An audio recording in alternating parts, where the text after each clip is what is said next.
L'État du Sénégal suit naturellement sa logique d'un accès équitable à l'eau potable pour tous les Sénégalais. C'est dans ce cadre d'ailleurs que plusieurs projets structurants et visant à renforcer l'alimentation en eau potable ont été mis en place par M. le Président de la République et mis en œuvre par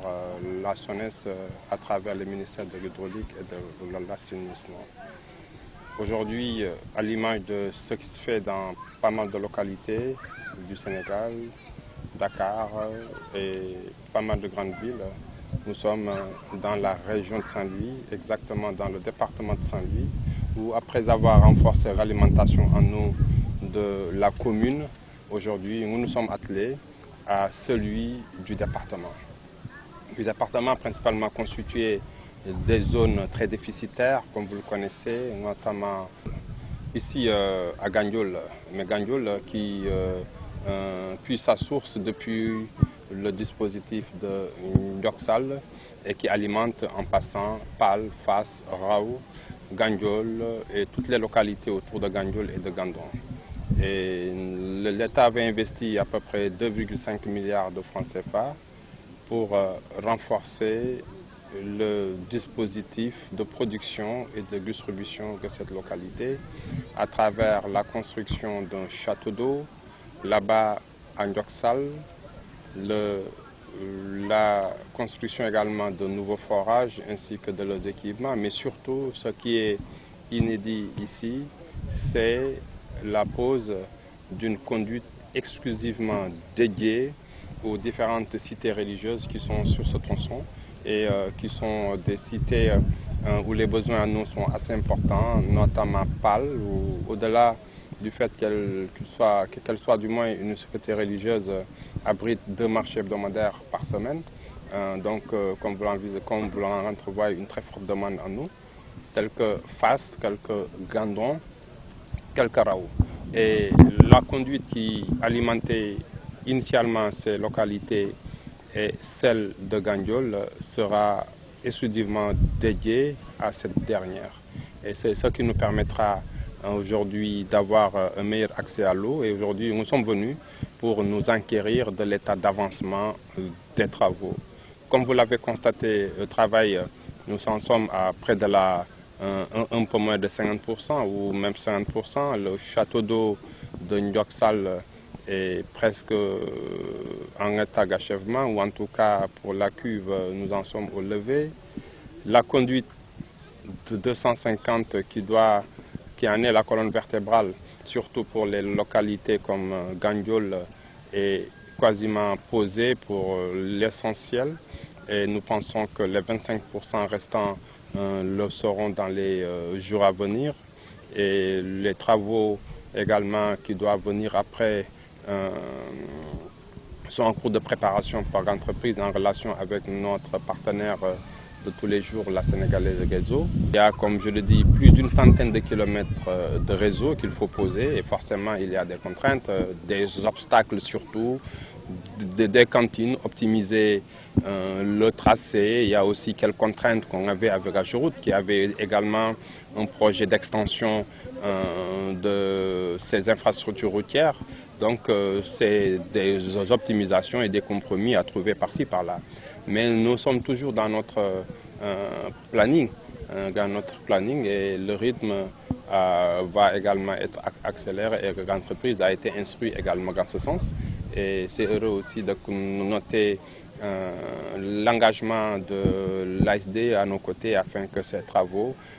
puissent se terminer dans les meilleurs délais au profit, au grand bonheur des populations de ces localités. Waaw, xëy na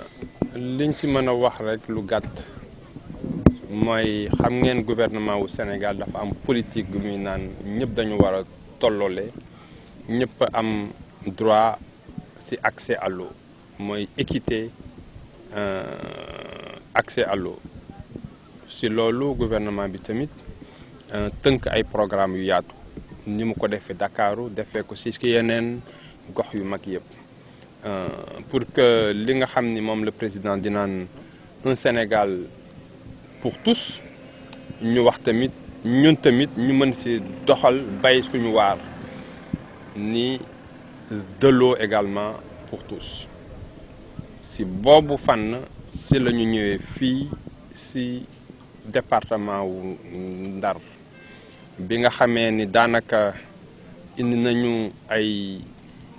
jéego yu bari si jafe-jafe ndox yi amoon fële sa Ndar tey gis nañ ni alhamdulilah daanaka suñu borom dàq na ko ñu ñëw fii si Gandiol si département wu Ndar en général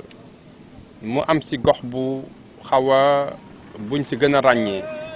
muy ñu nekk sa Pal nga xam ni foofu cité dëkku diine la ak dëkku cosaan ñu mel ne sa Fass sa Raw sa Gandon ak fii si Gandiol ñooñu ñu gisoon ni daanaka la fa newoon si mbirum ndox Abdou Diouf jamonoy sax Abdou Diouf la am na ñu wax loolu muy 1980 mooy les bonbonnes yi ñuy gis am na ñetti at si gannaaw ñu tabax fa ay projet yu bees pour yokk ndox ba nga xam ni moo fay jógee tey mën nañu wax Ndiok Sall am na ndox bu doy boo xam ni mën na ndàndal képp ku nekk si gox bi wante ndox moomu il faut que ñu indi ko ba fii moo waral ñu fay tabax jamono ji benn malka bu mag ñu koy wax château d'eau ñu ni tamit tuyau yi nga xam ni mooy transporter ndox mi jële ko foofu ba fii dafa tuuti lool mënul indi ndox ba fa nekk yëpp ñu ni dañuy jël ay tuyau yu gën a mag ay conduite yu gën a mag diamètre presque 250 ñu jagleel ko gox ya nga xam ni ñooy gën a jëfandikoo ndox mi ñooñu buñ leen si génne woon xëy na côté Gandiol fii dinañu am ndox bu doy moo tax ñu jël conduite bu mag ñu jagleel ko ñi nekk Pal ña nekk Fass Raw ak fële si Gandiol si Gandon du moins ñooñu conduite boobu commencé nañ ko poser daanaka la sa des bariwul lool ñu ne tamit il faut que ñu ut benn château d'eau buy stocké ndox mi ba nga xam ne ngay ñëw en gravitaire gis ngeen ko ci suba liggéey ba àgg na ëpp na xaaj ba ñu ne tamit ndox mi fii ci Mumbai tamit amoon na jafe-jafe ndax tuyau bi nekk fii tuyau bu sew la ndox bu bari xaju ci